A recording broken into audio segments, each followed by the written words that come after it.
वक़ाल नबी सल्लल्लाहु अलैहि वसल्लम अहलुल क़ुरआन अहलुल्लाहि व ख़ास्सतुहु। वक़ाल नबी सल्लल्लाहु अलैहि वसल्लम मन लैसा फ़ी जौफ़िही शै'उन मिनल क़ुरआन कल बैतिल ख़रीब औ कमा क़ाल अलैहि सल्लतु वस्सलाम। हमारे अकाबिर उलमाए किराम, दाई कबीर, हम सब के मुरब्बी हज़रत मौलाना मोहम्मद मुस्तफ़ा साहब दामत बरकातुहू और हम सब के मुशरिक़ व मुहतरम मुअज़्ज़म बुज़ुर्ग हज़रत मौलाना अब्दुल गफ्फार साहब, अब्दुल गफूर साहब बाक़वी दामत बरकातुहू, हमारे अज़ीज़ और सूबे कर्नाटक के नौजवान मुमताज़ आलिमीन और सूबे कर्नाटक के रईसुल उलमा, जामा मस्जिद बेंगलोर सिटी के इमाम खतीब हज़रत मौलाना डॉक्टर मसूद इमरान साहब दामत बरकातुहू, स्टेज पर तशरीफ फरमा दीगर उलमाए किराम, अमायदीन शहर और बुजुर्गों, भाइयों और दोस्तों, बड़ी खुशी और मसरत का मौका है कि हमारा ये मदरसा दारुल फारूकिया आज यहाँ पहुँचकर बहुत खुशी और मसरत महसूस हुई। मैंने मौलाना इमरान साहब से अर्ज़ भी किया कि अल्लाह का फज़ल है, मदरसे की रौनक बढ़ रही है, इसकी सरसब्ज़ी और शादाबी में इजाफा हो रहा है और अल्लाह का फज़ल है, अल्लाह ये दरख्त जिसका बीज अभी तज़किरा किया गया कि इन दो बड़े बुजुर्गों ने लगाया था, आज वो दरख्त अल्हम्दुलिल्लाह फल दे रहा है। और आज आपके सामने 18 हुफ़ाज़ किराम की तशरीफ़ फरमा है जो इस मुबारक शजरे तौबा के फल के तौर पर हम सब के सामने पेश हैं और हम सब के सामने रौनक अफ़रोज़ है।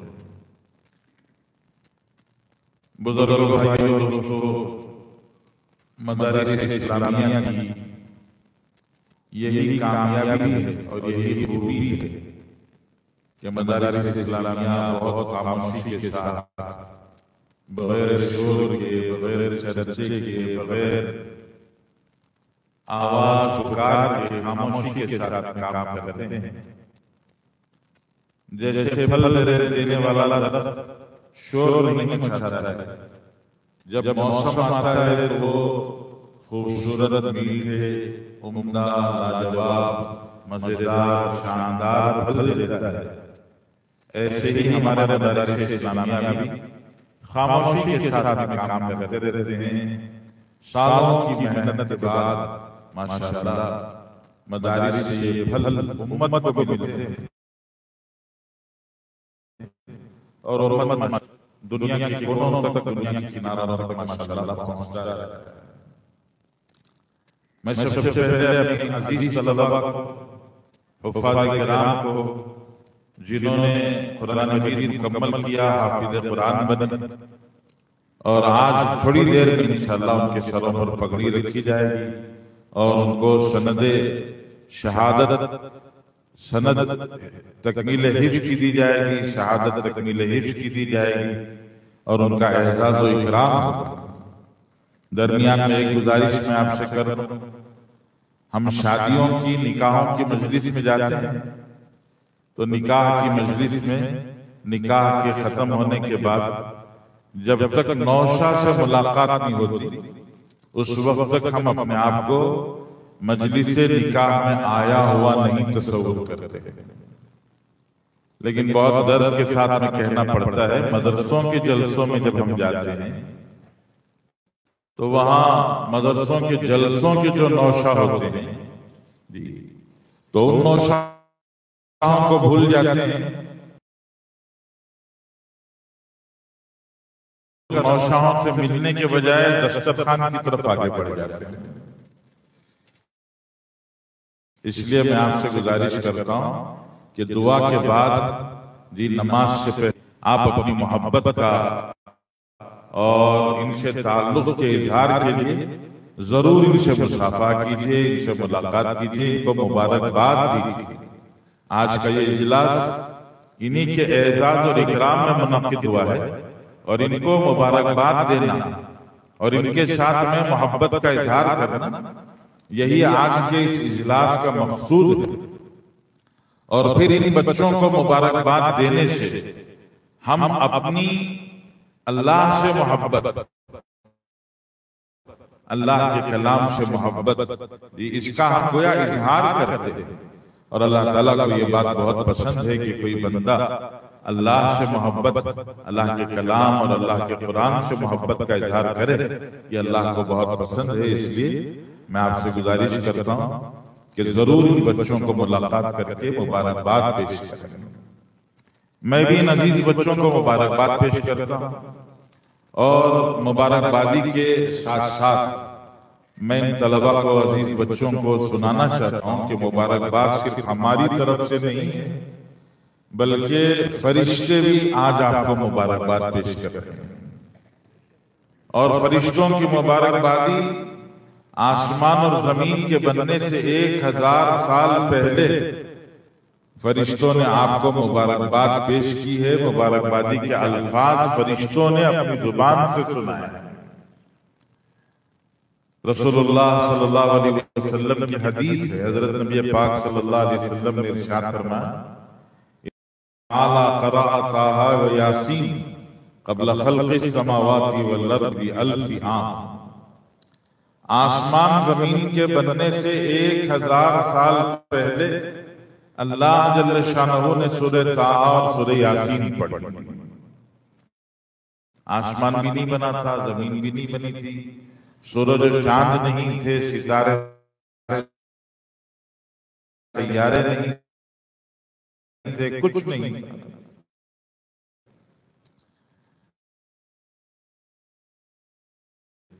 अल्लाह, जैसे मैं आपसे गुफ्तगू बातचीत कर रहा हूं तो ये कलाम, ये मेरी गुफ्तगू मेरे अंदर से निकल रही है, वैसे अल्लाह का कलाम अल्लाह की जात से निकला हुआ है।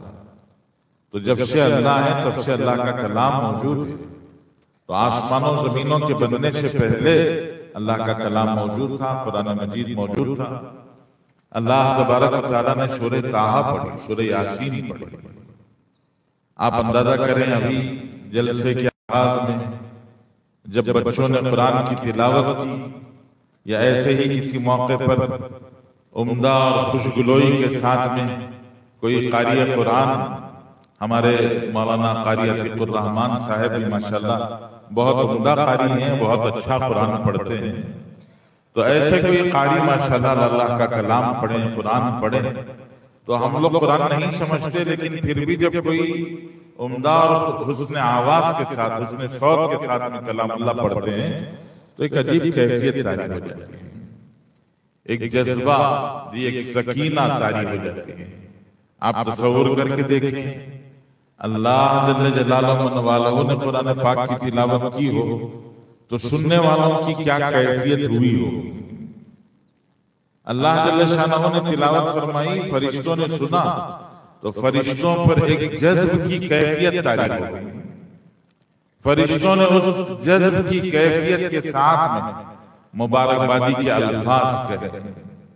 फरिश्तों ने कहा, तूबा लि उम्मतिन युज़लु अलैहा हाज़ा, खुशनसीबी है, मुबारकबादी है उस उम्मत को जिस उम्मत पर अल्लाह का ये पाकीज़ा कलाम उतारा जाए। आगे फरमाया, तूबा लि अलसिनतिन ततकल्लमु बिहाज़ा, खुशनसीबी और मुबारकबादी है उन जुबानों को जिन जुबानों से अल्लाह का ये पाकीज़ा कलाम पढ़ा जाए। और आगे ये जुमला फरिश्तों का मैं अपने हुफ्फाज को नजर करना चाहता हूं कि फरिश्तों ने आपको कहा है, आप जरा मुतवज्जे होकर सुने। फरिश्ते कह रहे हैं तूबा लि अजवाफिन तहमिलुहा, खुश नसीबी और मुबारकबादी है उन सीनों को जिन सीनों में अल्लाह का ये पाकीज़ा कलाम उठाया गया है। फरिश्तों ने आपको मुबारकबाद दी है। अल्लाह ताला आपके लिए हिफ्ज़ कलाम मुबारक फरमाए।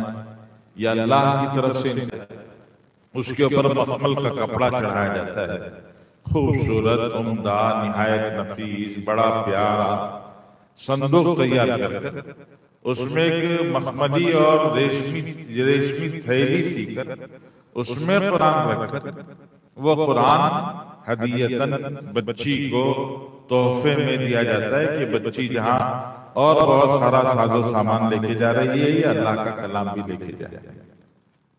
आपको मैं ये याद दिलाना चाहता हूं कि हम जब कुरान रख के देना चाहते हैं तो उम्दा खूबसूरत संदूक तलाश करते हैं, कीमती नफीस संदूक तलाश करते हैं और उम्दा और रेशमी कपड़े की थैली सिलकर बनाकर उसमें कुरान रखकर एक मखमली कपड़े से बने हुए संदूक में रखकर हम कुरान किसी को देते हैं। तो आप तसव्वुर करें, अल्लाह कलामुल्लाह को रखना चाहें तो जिस सीने को अल्लाह ताला पसंद फरमाए वो सीना कितना मुबारक होगा, वो सीना कितना लाजवाब होगा। क्या हमने संदूक उम्दा पसंद किया तो अल्लाह ने कितना उम्दा दिल पसंद किया होगा। ये बच्चे जो आपको नजर आ रहे हैं, हम सब इनको बच्चे समझते हैं और घरों में, खानदानों में बच्चों ही का तस्वुर लेकर वही पुराना लबो लहजा, वही पुराना अंदाज बुलाने का, पुकारने का। चचा जो है अपने ही अंदाज में बुला रहे हैं, फूफू अपने ही अंदाज में बुला रही हैं, मामू अपने ही अंदाज में बुला रहे हैं, भांजा भतीजा समझकर। अब आपके भांजे भतीजे, लेकिन इनके सीने में कुरान आ गया है और इनका खुतबा, इनकी शान अल्लाह ने बढ़ा दी। आपको रिश्ते के एतबार से ये छोटे जरूर लगे, लेकिन आपको ये भी ख्याल करना चाहिए कि इनके सीनों में आज अल्लाह का कलाम है और ये रिश्ते में मुझसे छोटे सही, लेकिन अल्लाह के कलाम इनके सीने में होने की निस्बत से ये मुझसे बड़े हो चुके हैं। गोया इसका भी लिहाज रखने की जरूरत है। इसलिए बुजुर्गों, इनका एहसास इकराम अल्लाह कर रहे हैं, हमें भी इनका एहसास इकराम करना चाहिए। मैं अपने नजीज बच्चों को एक दो बातें अर्ज करना चाहता हूं। सबसे पहली बात यह है कि आप हाफिज कुरान बने तो ये याद रखिए, हाफिज कुरान तरावी में कुरान सुनाने के लिए आपको नहीं बनाया है। हम आम तौर से ये समझते हैं कि हम हाफिज कुरान तरावी में कुरान सुनाने के लिए बनाए गए हैं। रमजान जब तक आ नहीं जाए तब तक कुरान उठाने की कोई जरूरत नहीं है। जब रमजान आ गया तो आप शुरू करो मेहनत, और अब जो है जरा कोशिश करो और रोज का 1.25 पारा 1.5 पारा सुना कर रमजान पूरा हुआ, जिम्मेदारी पूरी नहीं। ऐसा नहीं है जी। आप अच्छी तरह से याद रखिए, आपको हाफिज कुरान इसलिए बनाया गया है। उर्दू में कहते हैं बरजुबान, बरजुबानी याद हो गया आपको कुरान जी, बरजुबानी याद हो गया। अब आपकी जुबान की नोक पर कुरान है। आप जब जी में आए, जब दिल में आए कुरान पढ़ सकते हैं। आपको कुरान देखने की, मुसहफ उठाने की जरूरत नहीं है। अब आप बरजुबानी कुरान पढ़ सकते हैं और यही आपसे चाहा जाता है कि आप बरजुबानी कुरान पढ़ें, बरजुबानी कुरान पढ़ें और ये कुरान आपको पता नहीं कहां से कहां तक पहुंचा देगा। अल्लाह वालों ने कुरान से मोहब्बत की, अल्लाह के कलाम से इश्क किया है। हजरत इमाम आजम अबू हनीफा रहमतुल्लाह अलैह रोजाना रात में एक कुरान पढ़ते थे। हजरत इमाम शाफई रहमतुल्लाह अलैह रोजाना आम दिनों में एक कुरान पढ़ते थे।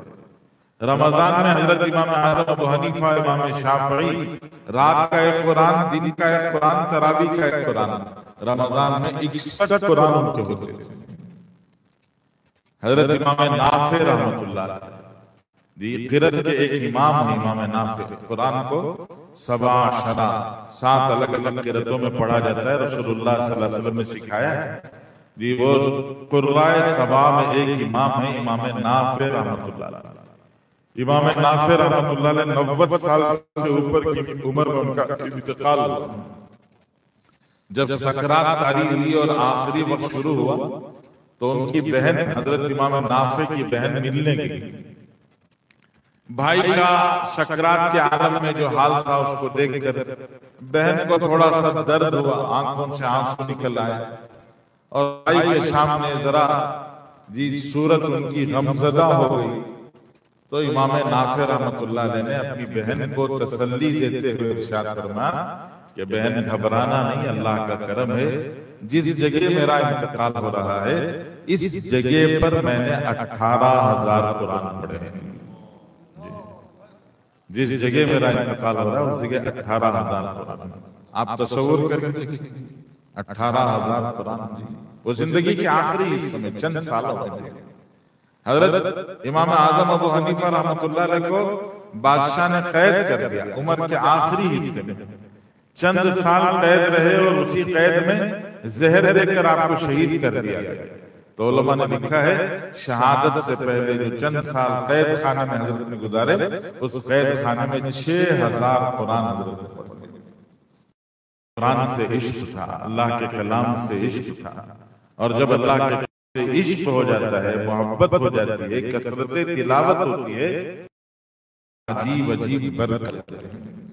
सरकार दो आलम सल्लल्लाहु अलैहि वसल्लम ने इरशाद फरमाया अहलुल कुरानी अहलुल्लाह, कुरान वाले ही अल्लाह वाले, कुरान वाले ही अल्लाह वाले हैं। वो खासत दुनिया में लोग वीआईपी को तलाश करते हैं तो अल्लाह के रसूल बता रहे अल्लाह के पास कोई वीआईपी। तो इन बच्चों को देखो, रसूलुल्लाह सल्लल्लाहु अलैहि वसल्लम फरमाते हैं खासतो ये अल्लाह के बहुत खास लोग हैं। इसलिए मैं अपने नजीज बच्चों से अर्ज करता हूँ कि अल्लाह के कलाम की तिलावत का मामूल रखना चाहिए। कसरत से कुरान पढ़ना आदत बना लेना कि रोजाना हमारे बुजुर्गों ने इरशाद फरमाया कम से कम रोजाना 3 पारे पढ़ने की तो आदत हर हाल में रखना चाहिए। 3 पारे पढ़ने की आदत हर हाल में रखना चाहिए। हजरत हकीमुल मिल्लत अमीर शरीयत सानी हजरत मुफ्ती अशरफ अली साहब रहमतुल्लाह अलैह से एक मरतबा हम लोग फरागत के बाद सबील रशाद से निकलने के बाद एक दफा रमजान में हजरत से मिलने गए तो कुछ साथी और भी हमारे साथ थे। तो हजरत ने हमारे जो हुफ़ाज़ साथी थे उनसे पूछा कि आप आज कुरान सुनाने वाले हैं तो रोजाना कितनी दफा आप एक पारा पढ़ते हैं? तो किसी ने शर्माते हुए कहा 3 मरतबा, 4 मरतबा, जी 5 मरतबा। तो हजरत हकीमुल मिल्लत हजरत अमीर शरीयत रहमतुल्लाह अलैह ने इरशाद फरमाया जब तक मैं कुरान सुनाता था रोजाना कुरान सुनाने से पहले 11 मरतबा मैं कुरान वो पारा पढ़ता था। रोजाना 11 मरतबा पढ़े बगैर मैं कुरान नहीं सुनाता था। हालांकि बहुत पुख्ता बहुत उम्दा अल्लाह ने जी माशाल्लाह हाफिजा दिया था और कुरान बहुत अच्छा याद था। तो इसलिए अल्लाह के कलाम से जी ये हमारा रिश्ता मजबूत हो कि हम रोजाना कम से कम 3 मरतबा तो जरूर पढ़ने की आदत है। और हमारे बुजुर्गों ने इरशाद फरमाया कि आसान तरतीब ये है कि एक ही पारा 3 मरतबा पढ़ लिया करें, उसमें सहूलत होती है कि अलिफ लाम मीम ही को 3 मरतबा पढ़ लो। और जब जरा माशाल्लाह सहूलत हो जाती है तो 3 की जगह 4 कर ले सकते हैं, 4 की जगह 5 कर सकते हैं, इस तरह बढ़ा सकते हैं। अभी बड़े हजरत रहमतुल्लाह अलैह का तज़किरा हुआ, बताया गया हजरत यहाँ तशरीफ लाए। अल्लाह ने बड़े हजरत को एक खूबी अता फरमाई थी, अल्लाह के कलाम से इश्क में 10 पारे 15 पारे 20 पारे आम आदत थी चलते फिरते पढ़ लेने की। सफर के दौरान 20-20 पारे एक दिन में पढ़ लेते थे। हम लोग दारुल सबील रशाद में पढ़ रहे थे, साले शशुम था, जलालैन हम लोग पढ़ रहे थे। तो जलालैन के हाशिये में एक रिवायत असर मिला, जलालैन के हाशिये में एक रिवायत किसी बुजुर्ग का कौल मिला कि जो कसरत से कुरान पढ़ते हैं बुढ़ापे में उनके दांत नहीं गिरते। कसरत से कुरान पढ़ने वालों के बुढ़ापे में दांत नहीं गिरते। तो ये असर हमने बड़े हजरत रहमतुल्लाह अलैह को सुनाया, तो उस वक्त पर हजरत की उम्र आसपास 80 से आगे पीछे थी जी। तो हजरत ने माशाल्लाह दान दिखा के इरशाद फरमाया, अल्लाह की उम्र है 80 के आसपास, अल्लाह का फजल है 80 के आसपास उम्र है और मेरे दांत अल्हम्दुलिल्लाह महफूज हैं।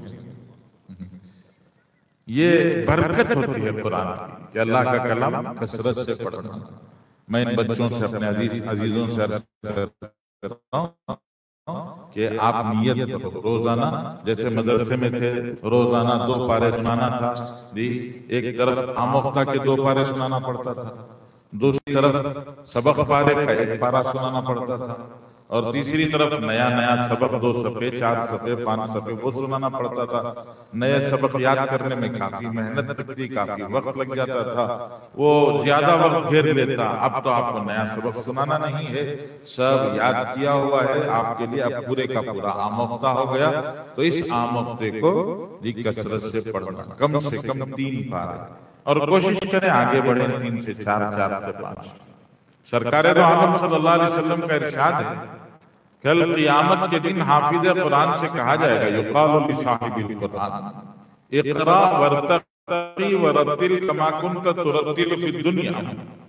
पढ़ते जाओ और जन्नत के दर्जे चढ़ते जाओ, और वैसे पढ़ो ठहर ठहर के जैसे माशाअल्लाह तुम दुनिया में पढ़ते थे। एक अजीब जुमला अल्लाह के रसूल सल्लल्लाहु अलैहि वसल्लम ने आगे इरशाद फरमाया, जो बहुत समझने का है। अल्लाह के रसूल सल्लल्लाहु अलैहि वसल्लम फरमाया, फ़इन्न मंज़िलका इंद आखिरी आयतिन तक़रऊहा।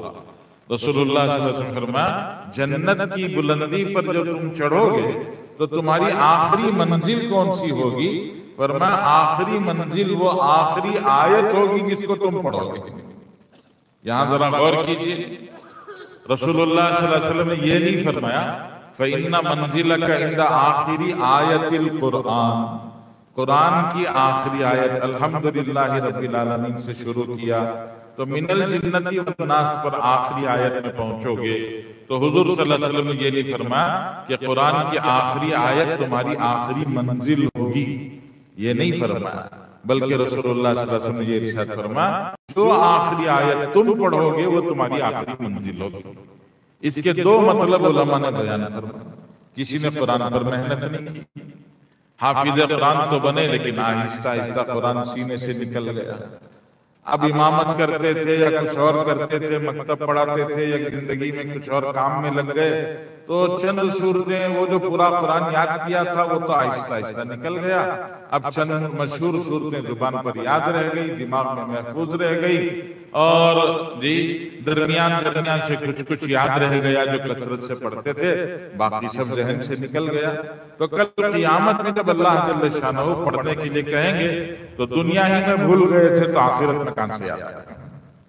तो इसलिए जो पढ़ेंगे तो वो 6000 से कुछ जायद आयतें हैं, उसमें से 100 याद रह गई या 500 याद रह गई, 1000 याद रह गई, तो वो पूरे कुरान तक नहीं पहुंचेंगे, बल्कि 500 1000 दर्जे चढ़ के रुक जाएंगे। एक मतलब ये है कि जिनका कुरान कमजोर हो गया उनके साथ में तो ये मामला होगा, लेकिन जिन्होंने कुरान पर मेहनत की, कुरान को याद रखा, उनके साथ क्या होगा? हमारे उलमा ने बड़ी अजीब बात फरमाई कि हुजूर सल्लल्लाहु अलैहि वसल्लम ने ये नहीं करते, बल्कि जब भी मिनल जिन्नति वन्नास पर पहुंचते हैं नहीं करते, बल्कि जब भी मिनल जिन्नति वन्नास पर पहुंचते हैं एक नया कुरान शुरू कर देते। लोगों ने फरमाया ये आदत अगर इनकी बाकी रहेगी तो जब पढ़ते जाओ दर्जे चढ़ते जाओ तो वो पढ़ते पढ़ते मिनल जिन्नति वन्नास पर पहुंचेंगे तो रुकेंगे नहीं। क्या करेंगे? फिर बिस्मिल्लाह पढ़ के सूरह फातिहा शुरू करेंगे, फिर सूरह फातिहा से सूरह बकरा शुरू करेंगे, सूरह बकरा से सूरह आले इमरान शुरू करेंगे, तो फिर और दर्जे चढ़ेंगे। वो कुरान खत्म होगा तो फिर मिनल जिन्नति वन्नास के बाद फिर अगला कुरान शुरू होगा, तो आखिर वो कहां पहुंचेंगे अल्लाह ही को मालूम है, अल्लाह ही को अंदाजा है कि ये कितने ऊंचे रुतबे पाएंगे। इसलिए मैं अपने नजीज बच्चों से गुजारिश करता हूँ कि आप तरावीह के लिए हाफिज बने हैं, ये तसव्वुर जहन से निकालो और जहन में ये बिठाओ हम रोजाना कुरान कसरत से पढ़ने के लिए हाफिज बने, और ये सआदत हमें इसीलिए मिली है कि हम कसरत से कुरान पढ़ने वाले बने। अल्लाह तौफीक दे।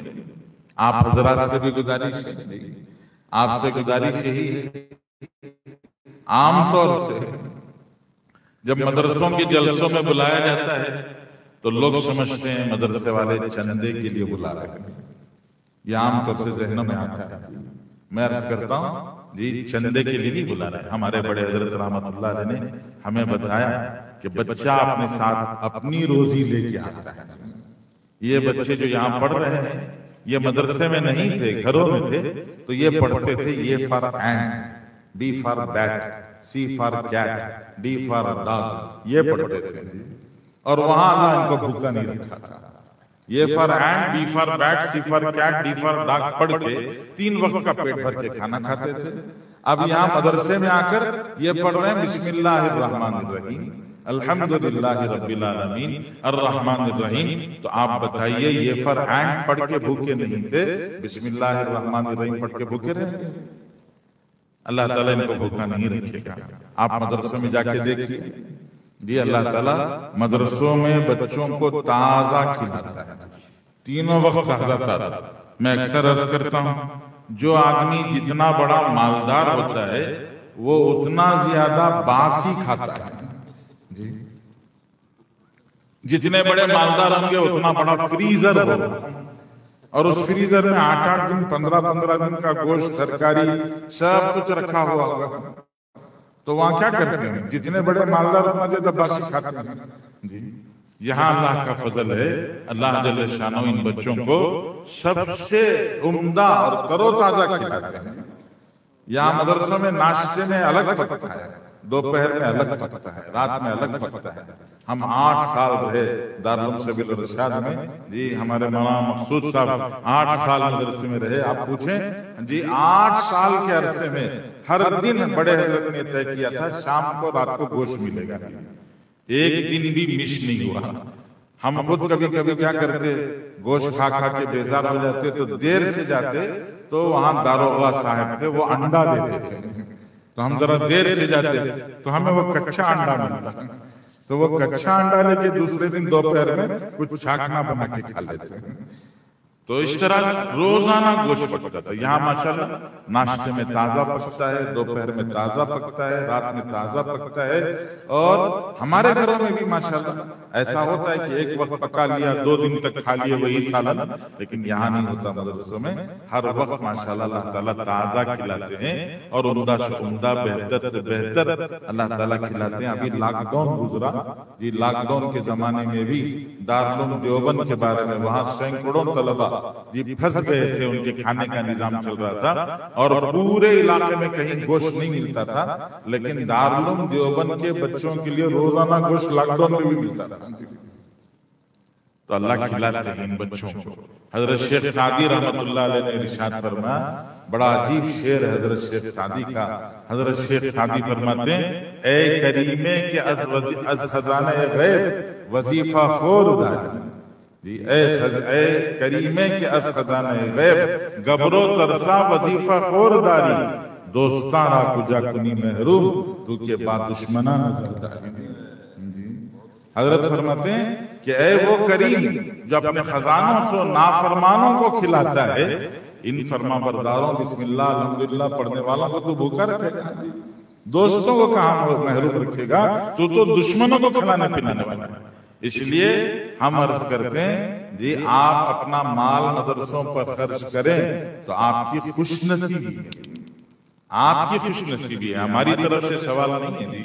अल्लाह निजाम करेंगे, ये बच्चों को अल्लाह ताला अपनी तरफ से खिलाएंगे। कहां से खिलाएंगे हमें नहीं पता, हमें ये इतना यकीन है कि ये अपने साथ में अपनी रोजी लाए हैं, अल्लाह इनको जरूर खिलाएगा। अगर आप खर्च कर रहे हैं तो आपकी सादतमंदी, आपकी खुशनसीबी अल्लाह की तरफ से आपको कहा जा रहा है, अनफिकू मिम्मा रज़क़नाकुम, जो हमने दिया उसमें से खर्च करो। देखो एक दिन आने वाला है जिस दिन ला शफ़ाअतुन फ़ीहा, जिस दिन कोई सिफारिश नहीं होगी, बयून फ़ीहा वला खुल्लतुन वला शफ़ा, जिस दिन कोई धंधा कारोबार नहीं लगेगा, जिस दिन कोई दोस्ती नहीं होगी और जिस दिन कोई सिफारिश इन्फ्लुएंस नहीं चलेगा, वो कयामत का हशर का मैदान आने वाला है। उस दिन कोई कारोबार नहीं कि इधर से लेकर उधर कर दिया, या खुल्लतुन दोस्ती में काम चल गया, या शफाअतुन इन्फ्लुएंस से काम चल गया, ऐसा नहीं चलेगा। वो दिन आने वाला है, उस दिन से पहले खर्च करो। अल्लाह ताला आवाज लगा रहे हैं, तो खर्च करो तो सआदतमंदी खुशनसीबी है जी। आप अपनी खुशनसीबी समझ के खर्च कर सकते हैं, लेकिन हमारी तरफ से मदरसों के जलसे चंदे के लिए नहीं होते। मदरसों के जलसे एक पैगाम देने के लिए होते हैं, और वो पैगाम ये है कि देखो, ये अल्लाह का कलाम जो इन बच्चों ने अपने सीनों में बसाया, ये अल्लाह का कलाम मेरी जरूरत है, ये हम सब की जरूरत है। ये अल्लाह का कलाम अगर मेरे सीने में नहीं तो मेरा अल्लाह से रिश्ता कमजोर हो जाएगा।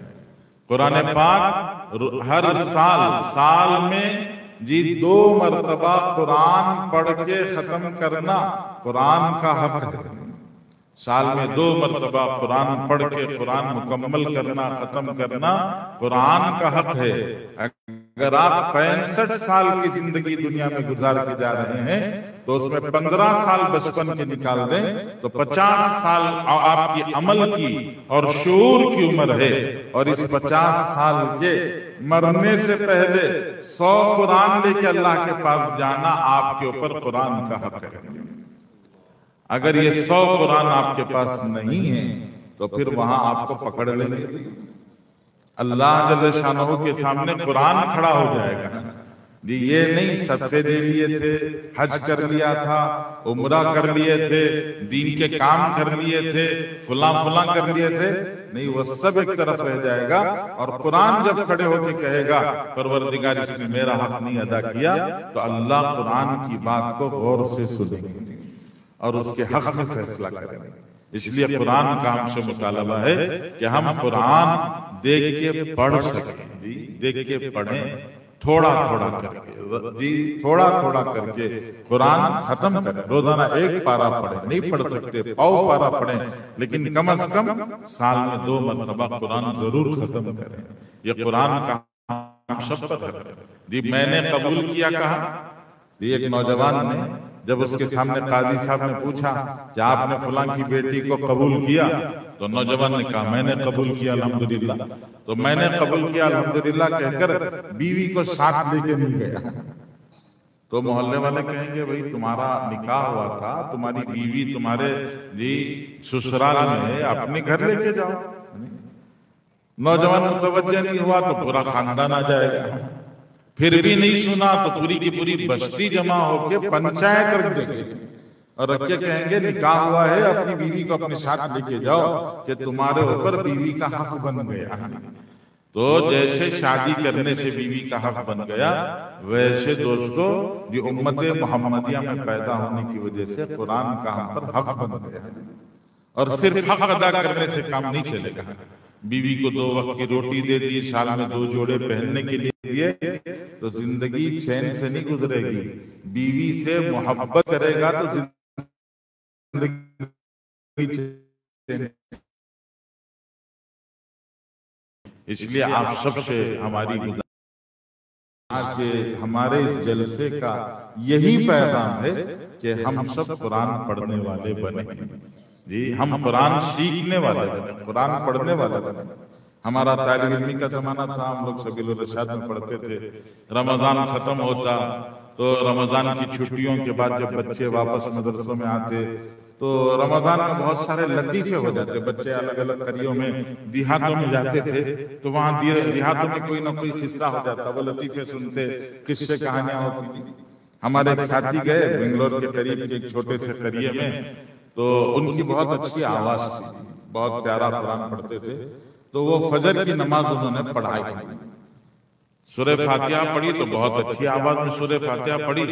तो पीछे मुअज्जिन साहब ने खड़े खड़े कहा सूरह रहमान पढ़ो, आवाज बहुत अच्छी है। नमाज में ही, नमाज में ही बोल दिए सूरह रहमान पढ़ो, आवाज बहुत अच्छी है। तो ऐसे कुछ लतीफे हो जाते थे, तो वो लतीफे हम लोग सुनते, हंसते बच्चे। तो आम तौर से हमारे जो साथी थे वो उस दौर में भी वो सुनाते कहते पूरा कुरान सुनाना आसान है, सूरह यासीन सुनाना बड़ा मुश्किल है, सूरह रहमान सुनाना बड़ा मुश्किल है, सूरह कहफ सुनाना बड़ा मुश्किल है जी, सूरह मुल्क सुनाना मुश्किल है। इसलिए कि सूरह यासीन में कहीं अटकते ही पीछे से कोई बड़े मियां लुकमा दे देते हैं, सूरह कहफ में अटकते ही पीछे से बड़े मियां लुकमा दे देते हैं। तो फरमाते कि ये जो सूरतें मशहूर सूरतें हैं, वो मशहूर सूरतें सुनाते हुए बहुत घबराहट होती थी, इसलिए कि पीछे जो पहली सफ में खड़े हुए बुजुर्ग सफेद दाढ़ी वाले लोग होते थे, उनको ये बड़ी बड़ी सूरतें याद होती थी। आज जरा सीने पर जी दिल पर हाथ रखकर बोलिए, हम में से कितनों को सूरह यासीन याद है? हम में से कितनों को सूरह रहमान याद है? हम में से कितनों को सूरह कहफ याद है? हम में से कितनों को सूरह मुल्क याद है? सूरह मुल्क भी अजाब कब्र से बचाने वाली सबसे ताकतवर सूरत है, लेकिन हमें याद नहीं। 30 सूरतों वाली आयत, 30 आयतों वाली सूरत, 30 आयतों वाली सूरत। रोज एक आयत याद करो तो महीने में याद हो जाएगी। एक आयत 2 दिन में याद करो तो जी सूरह मुल्क 2 महीने में याद हो जाएगी। ऐसे ही एक जगह पर माशाल्लाह जी हुफ़ाज़ किराम के एजाज का जलसा था हमारे शहर में, तो मैंने ये सूरह मुल्क की फजीलत बयान की। तो 2 महीने 3 महीने के बाद एक साहब मिले जी, उन्होंने कहा हजरत आपकी जुबान से सुनकर मैंने माशाल्लाह सूरह मुल्क याद कर लिया जी। तो हम भी याद कर सकते हैं। वो जो शायद इन्होंने सूरह मुल्क याद किया, आपको ताज्जुब होगा, बड़े कारोबारी हैं, बहुत बड़े बिजनेसमैन हैं माशाल्लाह, और शायद हमारे बैठे हुए मजमे में कोई ऐसा बाहिम्मत नौजवान भी हो सकता है जिसकी एक की जगह पर 2-2 बीवियां हों जी, लेकिन वो बहुत कम होंगे या वो एक भी नहीं होंगे, ऐसा हो सकता है। लेकिन वो साहब जिन्होंने मुझे सुनाया, उनकी माशाल्लाह 4 बीवियां जी, 4 बीवियां उनकी, और बड़ा कारोबार। उसके बावजूद उन्होंने माशाल्लाह हिम्मत की, मेहनत की, कोशिश की, तो सूरह मुल्क याद कर लिया। तो ऐसे हम भी याद कर सकते हैं रोजाना एक आयत या एक आयत 2 दिन में, तो 30 दिन में ज्यादा से ज्यादा 60 दिन में माशाल्लाह हमको सूरह मुल्क याद हो जाएगी, सूरह यासीन याद हो जाएगी। इसके लिए कहते हैं इल्म वालों से रिश्ता बढ़ाना, अपनी मस्जिद के इमाम के साथ में बैठना, कभी कभी वक्त गुजारना, उनके साथ बैठ फातिहा उनको सुनाना, 2-4 सूरतें उनको सुनाना। मैं अपने जमात के साथियों से भी अक्सर अर्ज करता हूँ कि पहले चिल्ले में जो 10 सूरतें याद की, उन्हीं 10 सूरतों में पूरी जिंदगी की गाड़ी चलती है। चिल्ले 12 हो गए, 15 हो गए, लेकिन सूरतें 10 ही रह गई जी। ऐसा नहीं होना चाहिए। हर चिल्ले में अगर हम 10 सूरतें याद करेंगे तो 12वें चिल्ले में हाफिज कुरान बन जाएंगे जी। 114 सूरतें हैं कुरान में जी, हर चिल्ले में 10 सूरतें बोले तो 12वें सूरत में क्या, 12वें चिल्ले में हाफिज कुरान बन जाए। नहीं बने तो कम से कम बड़ी बड़ी सूरतें तो हमें याद हो जाए। इसलिए हमारे साथियों को भी कोशिश करना है, आम दोस्तों को, सब ये सब नियत करें कि हम अल्लाह के कलाम से रिश्ता मजबूत करेंगे, अपने ताल्लुक को मजबूत करेंगे। कुरान पढ़ने वाले, पढ़ाने वाले, सीखने वाले, उसका मतलब मफहूम समझने वाले। जब से ये स्मार्टफोन आया है, हमारी आदत बदल गई है। पहले मैसेज पर उतना तवज्जो नहीं देते थे। जब से स्मार्टफोन आया ना, उस वक्त से हमारा दिमाग मैसेज की तरफ रहता है। फोन में अगर ऊपर वो व्हाट्सएप के मैसेज का निशान दिखाई दिया तो बेचैनी शुरू हो जाती है। जब तक खोल कर नहीं देखते, पढ़कर नहीं देखते, उस वक्त तक तसल्ली नहीं होती। अभी कल परसों जी, अगले हफ्ते शब बारात होगी, तो आप शब बारात के दिन में देखेंगे सुबह से ही मैसेज शुरू हो जाते हैं, माफ कर डालो, माफ कर डालो, माफ कर डालो जी। सुबह से ही मैसेज शुरू हो जाते हैं। बेचारा सताया अम्मा बाबा को माफी मांग रहा है व्हाट्सएप ग्रुप से। तो ये मैसेज 100-150 मैसेज शुरू हो जाते हैं। अरे किससे माफी मांगना जी, सोचने की चीज है। मैं आपको सिर्फ इतना बताना चाह रहा हूं कि एक दिन में सैकड़ों बेकार मैसेज आते हैं और आदमी हर मैसेज खोल के देखता है, और जब तक हर मैसेज खोल के नहीं देखता तब तक उसको तसल्ली नहीं होती। तो आप इस पस मंजर में समझिए, मेरे अल्लाह ने मुझको खास मेरे लिए आज से 1500 साल पहले एक मैसेज भेजा है। कुरान के नाम से अल्लाह ने एक मैसेज मुझे भेजा, और मैंने आज तक मेरी उम्र के 50 साल, मेरी उम्र के 60 साल, मेरी उम्र के 30 साल, पता नहीं कितना हिस्सा गुजर गया, और आज तक मैंने वो मैसेज खोल के समझा नहीं, देखा नहीं, पढ़ा नहीं, किसी से पढ़ के सुना नहीं। तो कितने अफसोस की बात है। इसलिए बुजुर्गों, ये दारुल फारूकिया के आज के दस्तारबंदी के इजलास से आप सबसे गुजारिश है कि आप ये नियत लेके जाएं। कुरान में अल्लाह फरमाते हैं, वलक़द यस्सरनल कुरान लिज़िक्रि फ़हल मिन मुद्दकिर। कुरान हमने बहुत आसान किया है सीखने के लिए, याद करने के लिए, समझने के लिए, दिलों में बिठाने के लिए, अमल करने के लिए, और उसके पैगाम को दूसरों तक पहुंचाने के लिए हमने कुरान को आसान किया है।